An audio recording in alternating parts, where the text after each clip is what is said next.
Bonjour à tous et à toutes. Pour ceux qui ne me connaissent pas, je suis Tampopo. Alors j'ai commencé le Lolita il y a environ 1 an et demi, c'était en février 2010. Alors même si je connaissais pas mal avant, j'avais jamais osé franchir le pas et mettre de si jolies robes. Donc c'est en février 2010 que j'ai décidé vraiment de m'investir à fond dans le Lolita.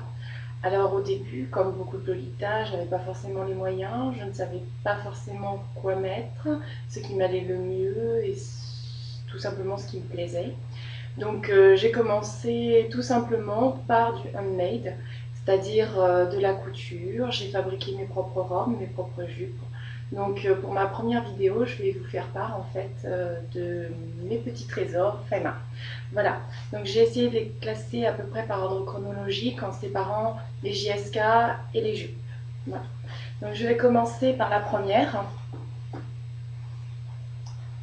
Donc ça n'était pas forcément une grande réussite, mais néanmoins c'est la première, donc elle a une certaine valeur à mes yeux. Donc c'est une JSK en forme de trapèze. Donc pour voir le motif, c'est un motif fleuri. Donc vous avez des fleurs roses, bordeaux, avec de la verdure. Donc j'avais mis un petit volant en bas et j'avais essayé de rehausser en fait la couleur de la JSK avec ce petit ruban bordeaux que vous pouvez retrouver en haut sur la frise. L'arrière est tout simple. À l'époque, je mettais la fermeture éclair carrément au milieu, chose que j'ai changé depuis, avec des Westies. Voilà, donc ça c'était la première. Alors je ne l'ai pas portée souvent parce qu'elle n'est pas très pratique à porter avec un jupon, à cause de sa forme tout simplement. La deuxième, alors la deuxième a suivi la première de très près, puisque je l'ai faite à peu près fin février.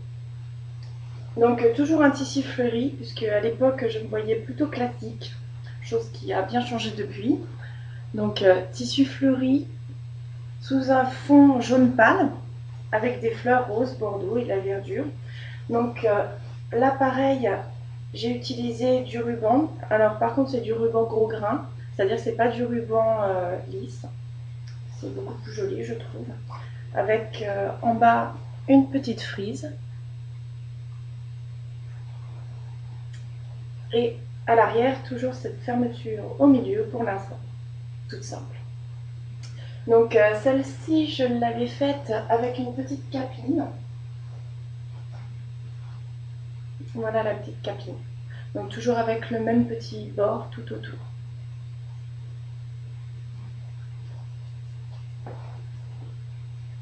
Alors la suivante, elle est un petit peu particulière parce que déjà, j'ai commencé à m'améliorer et la fermeture est maintenant sur le côté. Alors, et aussi, la particularité de cette robe, c'est qu'à l'arrière, il n'y en a pas. Alors, c'est pas pour voir ma petite culotte et mon petit bloomer, mais tout simplement parce que j'ai créé ce jupon. Alors, à l'avant, il n'y a rien d'extraordinaire, si ce n'est une petite dentelle anglaise en bas pour rallonger un petit peu la robe.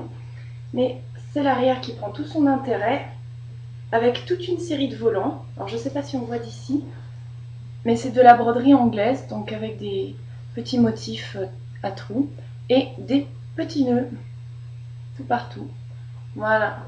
Donc en fait, cette sous-jupe se met en dessous pour faire apparaître la robe. Voilà. Et à partir de cette robe-là, j'ai commencé à créer du shearing, bien utile quand on grossit un petit peu et pour être à l'aise également.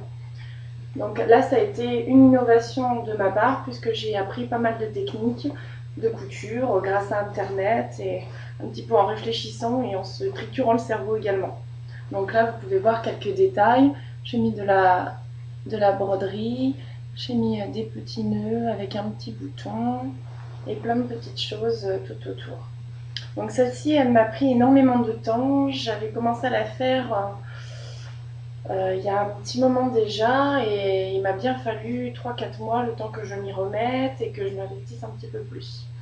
Alors juste avant celle-ci, il y avait celle que je porte qui est en fait une robe un petit peu particulière puisque ça a été la robe que j'ai mis pour la première Japan Expo en tant que Lolita, vraiment habillée en Lolita. Donc cette robe, c'est un petit peu comme un bon souvenir pour moi. Donc, et c'est aussi la première JSK où j'ai vraiment été fière de l'avoir faite. Donc là, je vais m'éloigner un petit peu pour qu'on voit mieux. Donc vous avez un gros nœud central qui n'est pas détachable, à mon grand regret, j'aurais dû le faire détachable. Deux petits nœuds ici devant avec 2 rangées de perles. Vous avez aussi sur les bretelles un petit lacet et de la petite dentelle. Vous avez également en bas les mêmes motifs qui reviennent avec un petit croquis rose. Et derrière, donc des Westies et également du shearling avec un petit lacet. Voilà. Donc cette robe m'avait pris énormément de temps à l'époque puisque c'est là où j'ai découvert le shearling et donc du coup il a bien fallu que je trouve une solution pour le faire. Voilà. Et donc la dernière JSK en date, c'est celle-ci.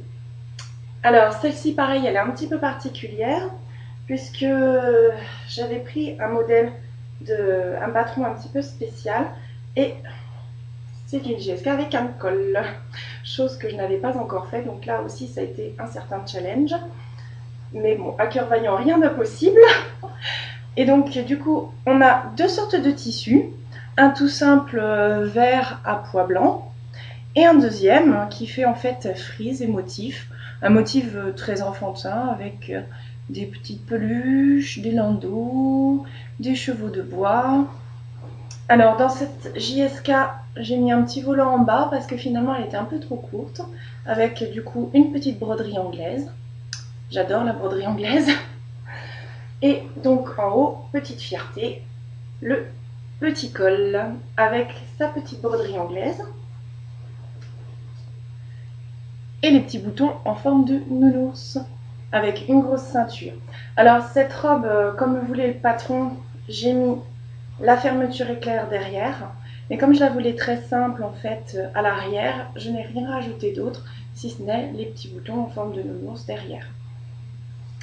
J'ai également, pour habiller un petit peu la robe, créé une petite broche en forme de cœur avec un petit nœud et un petit nounours que l'on peut détacher puisqu'il y a une petite pince derrière. Voilà. Donc voici toutes les JSK que j'ai créées. Alors sans compter celles qui sont en préparation, car j'ai pas mal de travail en préparation. Malheureusement, j'ai pas toujours le temps de les continuer, mais ça ne saurait tarder. J'en ai une en préparation avec des petits chapeaux rouges, donc j'espère pouvoir terminer celle-ci rapidement. Voilà. Merci d'avoir regardé cette vidéo et à la prochaine fois.